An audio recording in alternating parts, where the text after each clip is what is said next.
I'm a maid who would marry and will take with no qualm any Tom, Dick, or Harry, any Harry, Dick, or Tom. I'm a maid mad to marry and will take double quick any Tom, Dick, or Harry, any Tom, Harry, or Dick. I'm the man. My name is Richard Dix, and this is How Did That Happen? A podcast where I look at everyday things or events and try to figure out how they came to be. Every week I will research one topic, and by the end of the episode, I hope to truly have the answer to the question, how did that happen? All right, welcome back to another episode of How Did That Happen? HDTH, this is episode 60, and we are going to be talking about names and things. I know, I couldn't come up with a better title. I thought long and hard, you know. It was exactly the same thing for when we did the episode about Phillips head screwdrivers, and initially it was supposed just to be about screwdrivers, and then it ended up being about every tool that's named after any inventor in history, and so it just becomes tools named for people. And I just was like, we got to do better than that. I hope Names and Things is a better title. I'm sure you guys will let me know if it's not.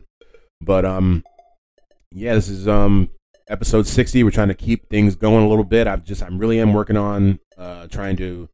We just got an Instagram account. We'll see how that goes. I just wanted to try and get this podcast in front of some more eyes. I'm working on trying to get some conversations recorded to add to this podcast, interviewing some different people about different ways that they think. I think that's maybe going to be the next thing for me is getting people's thoughts on how things happen, maybe even before or after I end up telling you guys how they do.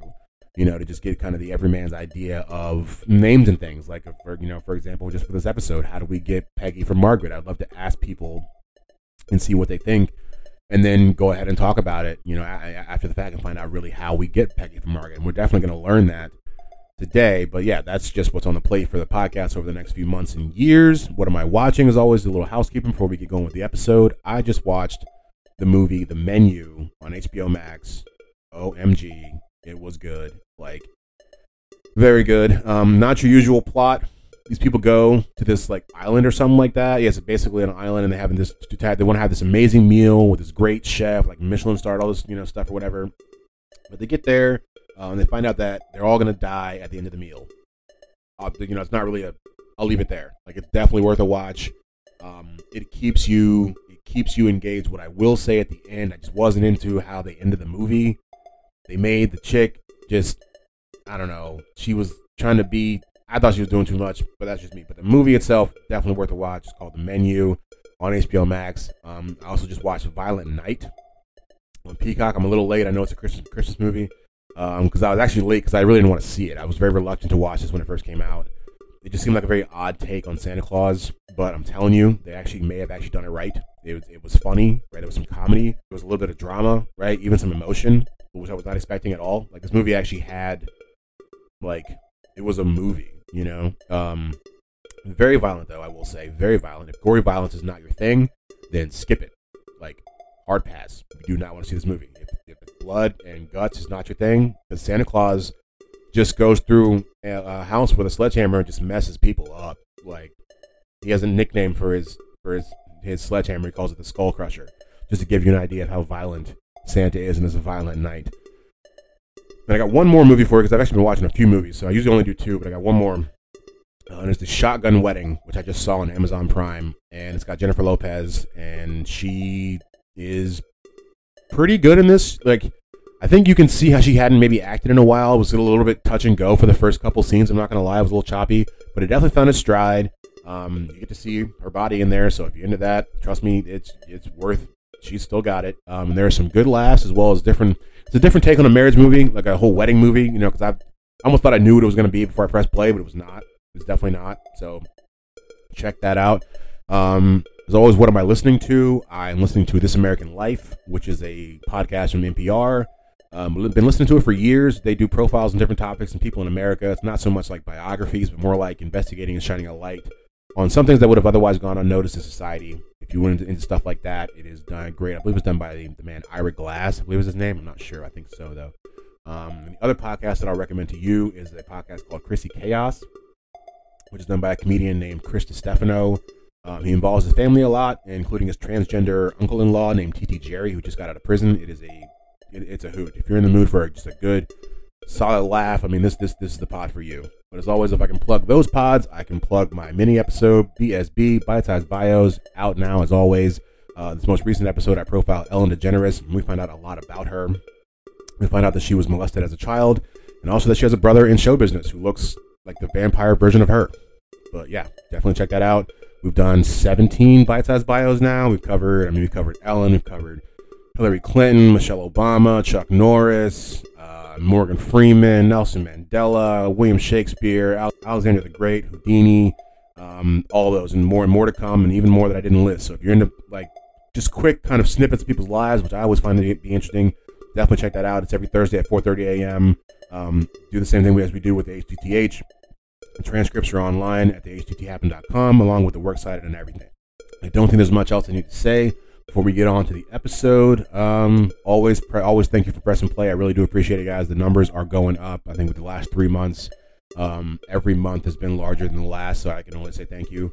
And yeah, so without further ado, as we know to do, here is the episode. Okay, so our first name that needs an explanation. It's so hard to figure out what to call this episode. At the time of recording, I think it's called Names and Things. I don't know if it's going to continue to be Names and Things, but that's the only thing I can kind of bring to mind right now. So the first one we're going to talk about is John Doe. I know you guys may all be familiar with this. Maybe you're not.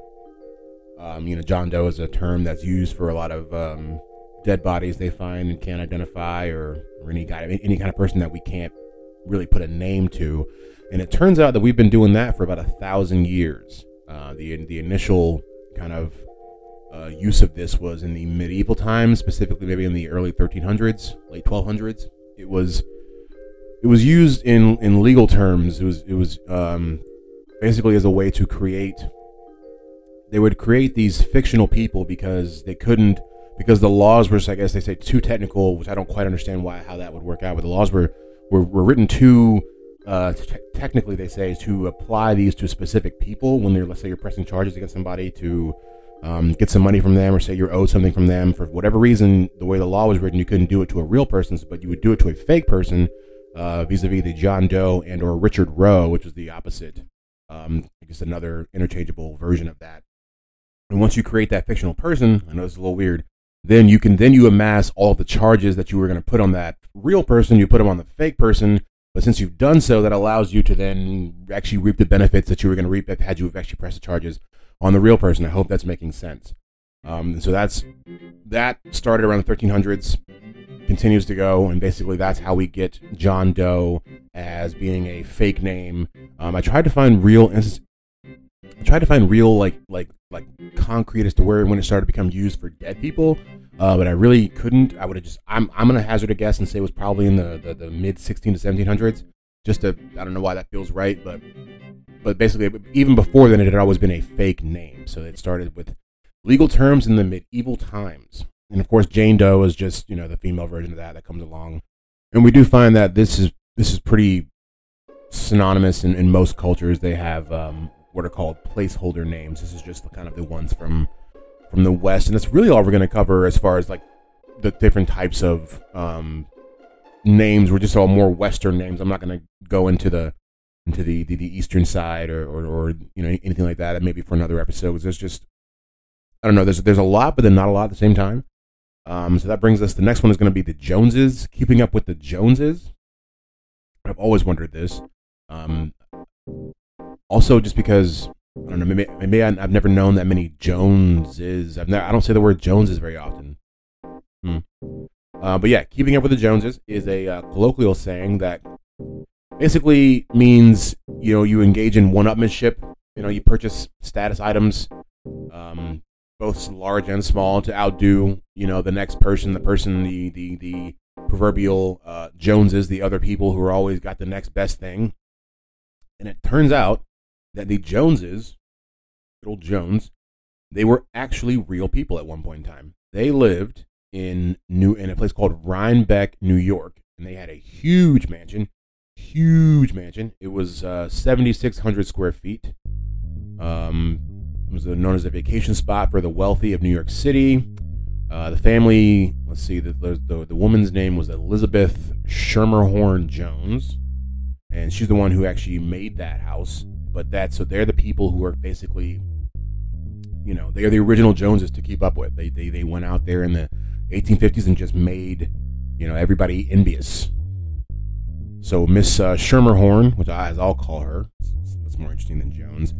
She was related to two prominent New York families, including the Astors, and let's see, what was the other side? And the Edith Wharton, or the Wharton family. So they were already like American aristocracy before, but then so they just had money on top of money.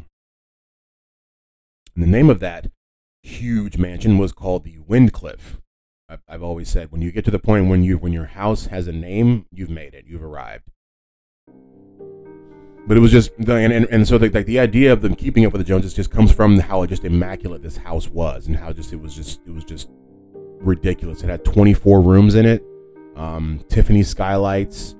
It was built. It was in the like 11th and 12th century of like France and England, like in that sort of architecture with arches and towers, tennis courts. Had a boat, carriage house. And they say that this house specifically was so just large and ostentatious, it was said to basically have single-handedly kind of kicked off a real estate boom in itself, which, was kind of, then your people are always trying to keep, they're trying to catch up. They're trying to keep up. Keep up with who? Keep up with the Joneses. So the Joneses, like I said, were a real group of people from New York in the mid-1800s. That's where we get the term from. I'm just happy that they're actually real. I don't know. I wouldn't expect them to be real. So the Joneses are real people. The next thing we're going to talk about, name-wise, in this names and things catch-all we have here, is how we get Dick for Richard. And Dick is a nickname that is most often used for Richard. It likely originated in the Middle Ages. And this is the wild part. We'll find this for a number of things we're going to cover here in the next few minutes, that it was a big thing for them back in the day to just replace the first letter of your name and rhyme it. So that is literally why we get like Bill and Bob, you know what I mean, for Rob and Will, because the same thing with Dick, because Rick was a big nickname and still is for people named Richard for a long time. And so when you have all these Richards, and then you got a few that are going by Rick, and then you got more Richards you need to classify, they're like, well, let's just switch the R for a D and we'll rhyme it, and this guy's name is Dick now. That's really where it comes from. It's not, it's you want it to be more complex than that, but at the same time, it's just when you know people, it's also not surprising. And so that's how we get the same thing for Will. You have these Williams, then you get Wills, and then it's like, well, we got more Williams that we got to give nicknames to, so all right, we'll just switch that W with a B. Will is now Bill, right? Same thing for Roberts. Robs are now Bobs. And it doesn't make sense, like I said, but at the same time, it does. And if you're wondering how the connection with a penis came about, with Dick for penis, it has more to do with the term Dick being used as a cliche for an everyman or any kind of man sort of thing, and then kind of goes from there. But the jury's still out as far as to where that came from. It's said to probably have originated as far as in writing from like the late 1890s with British soldiers as a like a nickname, like a slur, basically. But they say before that it was taboo, so no one was writing that word. So no one really knows when they started using it, because no one was writing down when they started using it. We can only notice when someone kind of slipped up and wrote it in somewhere, which is probably about 130 years ago. But of course, Dick isn't the only name that emerged from this rhyme-based nicknaming system that was so popular 1,000 years ago. It's funny to me. It's just funny because I don't know. You think that these people are so different than us because there's so much time in between when we lived, but we're the same organisms. It's almost like looking at a dog now as opposed to a dog 700 years ago. That dog was still a dog. You know what I mean? He was eating different things and he was doing different things, but his thought process wasn't that different, and the things that he was doing probably weren't that different than what he's doing now. The same things with humans. You look back at humans 700 to 1,000 years ago, like life itself was harder, but the actual, it's like the act of living itself, it has not changed that much. You have a bunch of friends, like I said, if I have 5 Wills in my life, if I have 5 Williams in my life, but I'm not going to call you all William. Interesting enough, when I worked at a restaurant one time we had, I think it was like 4 Roberts, like 5 Roberts that worked at that restaurant. And it was just like, it got confusing to the point where we just all agreed, hey, all right, we're going to get really crude. I mean, crude looking back, we had, what do we have? We had Rob, right? We had Robert, then we had White Rob, then we had Black Rob, and then we had Red Rob because he was a redhead. And it was just, I had never been in a situation like that where you legit, they were like, oh, who said that? Oh, it was Red Rob. Or who said that? Oh, it was Black Rob. Where like, there's just too many Robs. So you get it. It's like, can we call one of y'all Bob? You know what I mean? I don't know. So you get why it does emerge out of here. But that, like I said, that's not the only place that actually happens. From that is really where we get the idea of people using Peggy as a nickname for Margaret, which some people may have never heard of. But I've known myself a Margaret who I knew her as Peggy for a long time. And then one day we were talking and she was like, yeah, well, my real name is Margaret. And I'm just like, you say that so like calmly as if like that's regular. Like every Peggy's a Margaret. And she's like, they are. And you know what I mean? So I'm paraphrasing, but so yeah, if you know Peggy's, if you know any Peggy's out there, you know Margaret's, bro. You don't even know that. You don't even know that woman, But so Margaret is what they call a radio, a radiconym, a radiconym, radiconym. Radiconym sounds cool, but I don't think that's what it is. Basically, it's where you take and you cut down the name to one syllable, the first syllable, and if you do that, if you do that with Margaret, you get Marg, right? And so in certain dialects, that R is going to be pronounced very lightly, so it's not like Marg, it's more like mag, right? Mag.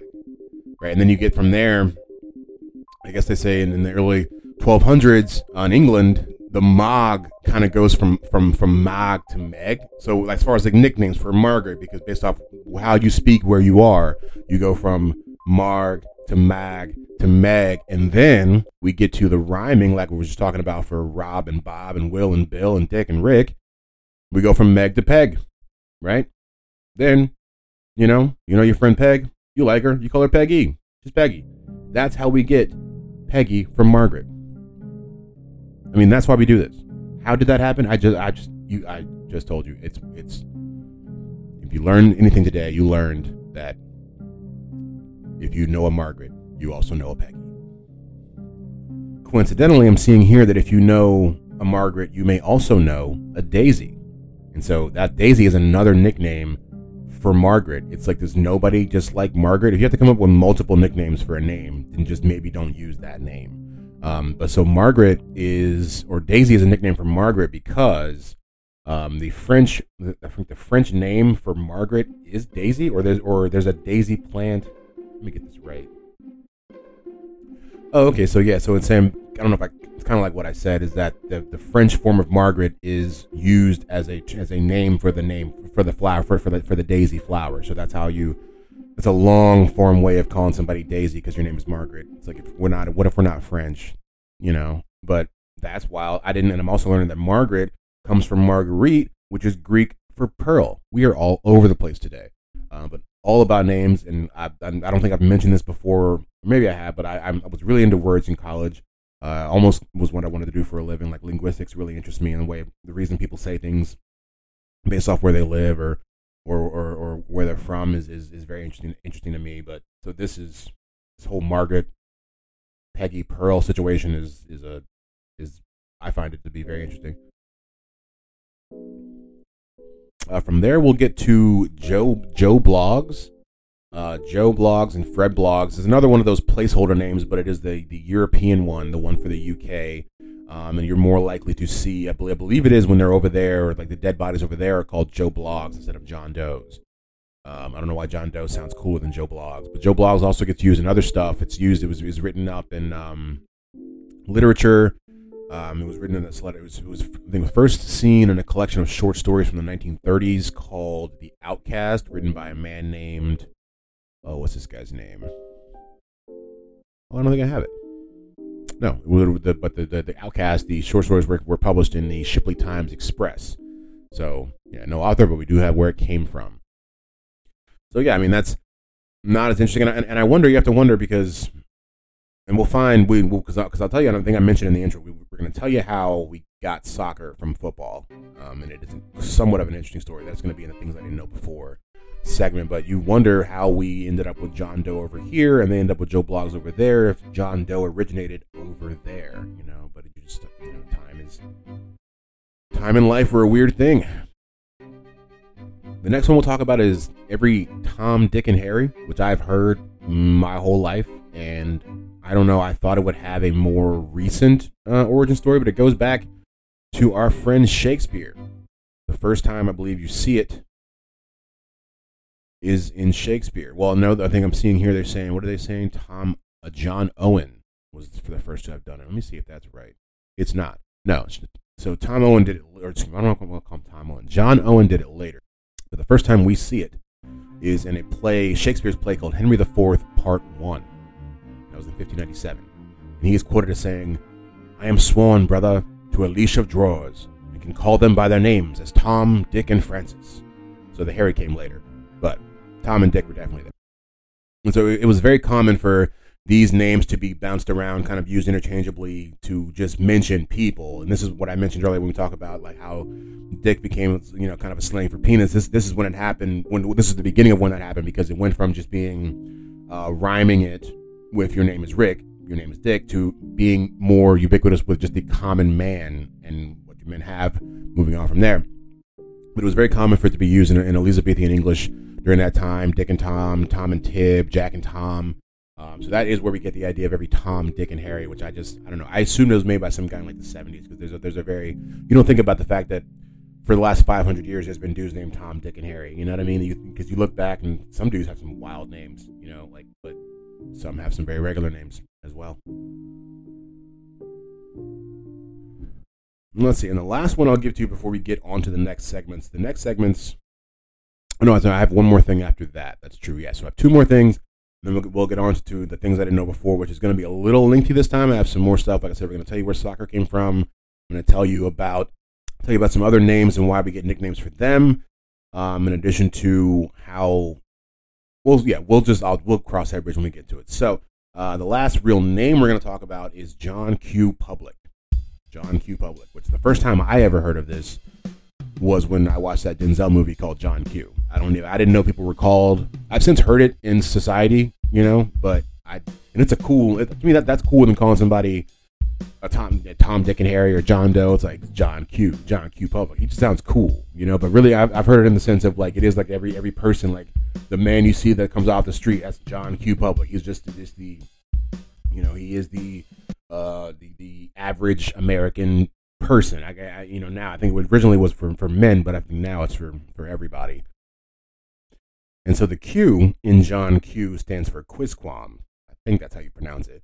And it really comes from back when America was kind of first being settled, and there was a large German presence in America. A lot of the Germans that came over from Germany spoke Latin as well, and they used a term in their language called Quisquam. I really hope I'm getting that right, which was a gender-neutral meaning for anyone. And so then we get John, because John was a generic term for a male at the time. You get John Q. And public is just, I think that comes along because probably to make it more ubiquitous for people who didn't know Latin. The public, to me, when things are public for everyone. You know what I mean? So I think that's probably more for the more modern audience.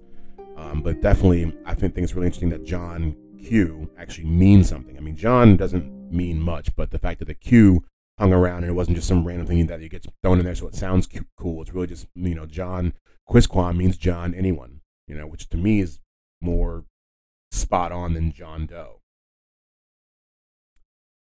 So the last thing before we get out of here to the next segment is I came across some, how do you describe these?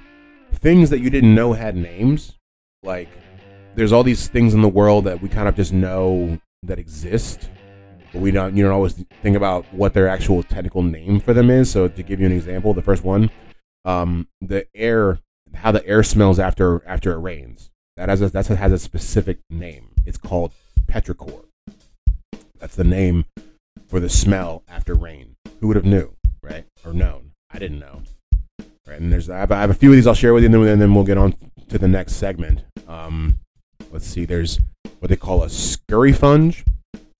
scurryfunge is the time you spend running around frantically cleaning before guests arrive at your house. So there's an actual, you know what I'm talking about. If you were a kid and your parents' friends are coming over and you're cleaning all this stuff you never cleaned before, mom's like, put this all in the closet, that's a scurryfunge. Next time it happens, put a name to it. It might help. Let's see. The collywobbles. The collywobbles are the technical term for butterflies in your stomach. I love the fact that next time I'm just going to say I've got the collywobbles, and I bet someone probably thinks I have to go to the bathroom because that's what it sounds like. Got a case of the collywobbles.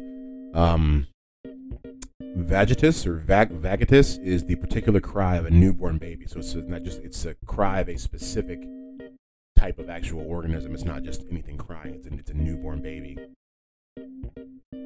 This one's interesting because this is just another one thing that you assume that they have names, you just don't know what they are. So phosphenes are the strange lights and flashing things that you see when you close your eyes. When you close your eyes, you see those things darting across, and it's like different like colors you can't quite make out. They're called phosphenes. Like there's names for them, and they exist. And then the last one I think I'll share with you. I'll give you two more. There's a thing called an aphthong. An aphthong. Those are the silent letters that you don't pronounce in words, that are there, but you just skip over them. This little agreement between you and that word. You ain't gonna mention that letter, that type of thing. And the last one is called, I'm gonna get it wrong because it doesn't look like a real word. Timesis. I don't know. It's one of those. It's TMESIS, and this is when you separate a word into two parts, right, for effect, and then you put an extra syllable in the middle, like abso-freaking-lutely. That's a timesis. Like I said, all these things have names for them. You just never think about the fact that they have names for them. This whole names and things episode has been eye-opening for me, and there's still more to come. But that, I believe, is it for the actual meat part of the segment. And that is how names and things happened. And now it's time for the roundup. And we're going to round it up. John Doe was originally a legal term from the Middle Ages. Dick is a nickname for Richard because people were really into rhyming nicknames 1,000 years ago. Petrichor is the name for the smell of the air after it rains. Things I didn't know before, and now I know them. Never heard of these things. What are they?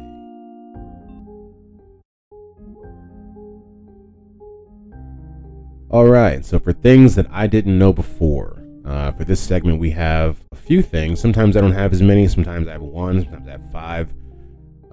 This first one is about soccer and why we call it that. I've always wondered. I feel like I've had it explained to me before, maybe not, but I'm going to give you the quick gist of it. Basically, soccer was created, the term was created in England. Spoiler alert. I did not know that. It was made, because basically the way, and I didn't know this either, like when they were creating these sports, some of them, they would be named after either the schools that created them, or the governing body might then create some sort of name for it. So because rugby, they say, was actually named for an English boarding school where it was created. So it's a type of football, but it was called, rugby football. So that's to distinguish from the other types of football. And so of course, the English had football as far as what they call football. So they wanted to make sure that you could, know the difference between rugby football, it's the football for the Football Association. And so the name that the game that they played under the Football Association, which was one of the first governing bodies of actual football in England, that became known as association football. So that's how they differentiated between rugby football and the regular football, like soccer, that's in England. But what they would call it, this is where we really get the name for it. What they would call it is basically, and I'm sure this has to do with their dial, with their accent. It's like they would call it ass soccer, as to be for association football, like it's ass soccer football, You know, that's I don't think I'm pronouncing it right, but they would spell it almost ASSOCCER, but the ASS, you know, OC, that was supposed to be for association. It's like quickly saying association football, but leaving the football off.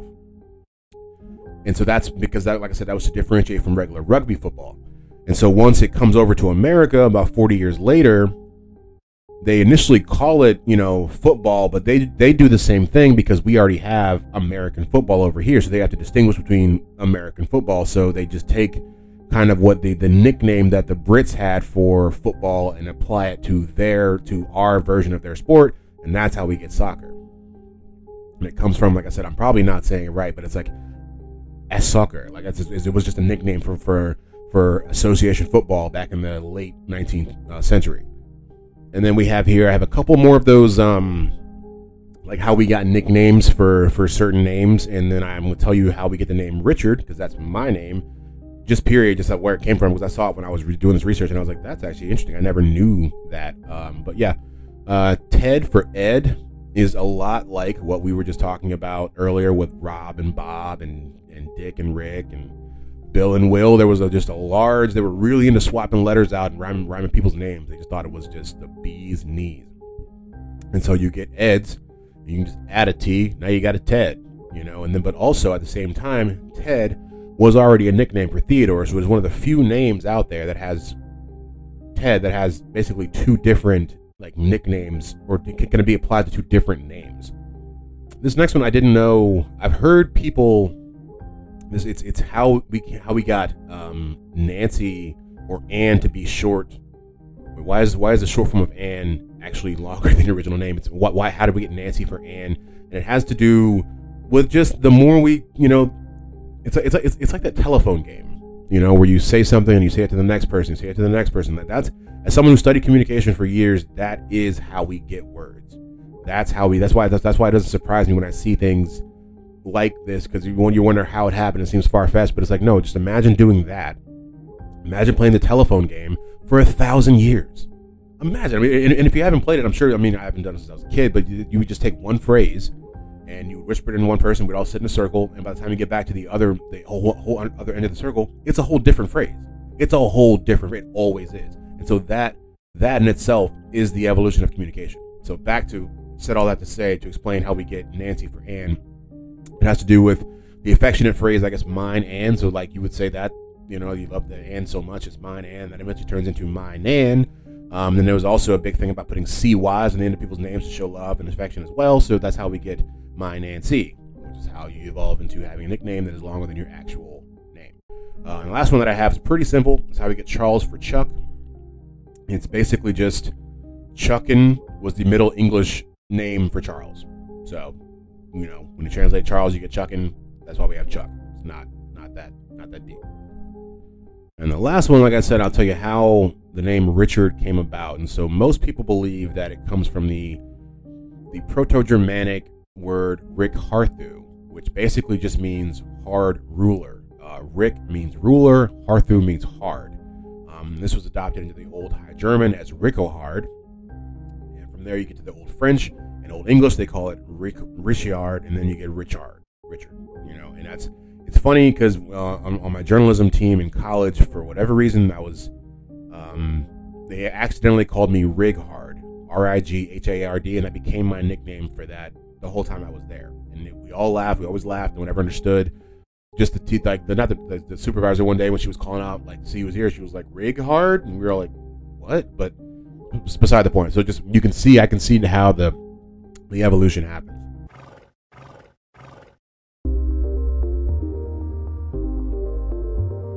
All right, that's been another episode of How Did That Happen? HDTH. I hope you guys really enjoyed it. This was one that I was just trying to find a narrative for, trying to find a through way to get, because all these things interest me. All these different names, all the different reasons to why we have the names for this stuff. It does really interest me. I just couldn't figure out how to make it a story or how to make it, you know, kind of like a topic. And that's why I said there's so much to this, but I really hope you guys like it. And as always, if you love what you heard here, there's more where that came from over at hdthappen.com. You will always find a written version of what you just heard, as well as photos and videos that helped me create the episode. There's a works cited up there as well. It is linked to the Twitter account. There's also a blog up there. And speaking of the Twitter account, there's also now an Instagram account that was just made under the same handle at HDT Happen. So if you go over to Instagram, you'll find, I'm not really sure what you're going to find over there yet. I'm still trying to figure it out. I'm just trying to get this podcast in front of more eyes. I'm hoping that it can just, we can all grow and help keep finding out how things happen. But yeah, like I said, if you like this, like and subscribe wherever you find podcasts. It really helps the pod grow. You can give us 5 stars if you want to. If you want to give us 2 stars and tell us why you don't want to give us 5 stars, that is fine as well. Constructive criticism is always welcome. But yeah, as always, thank you guys for pressing play, and we'll see you in a couple days with the next bite-sized bio.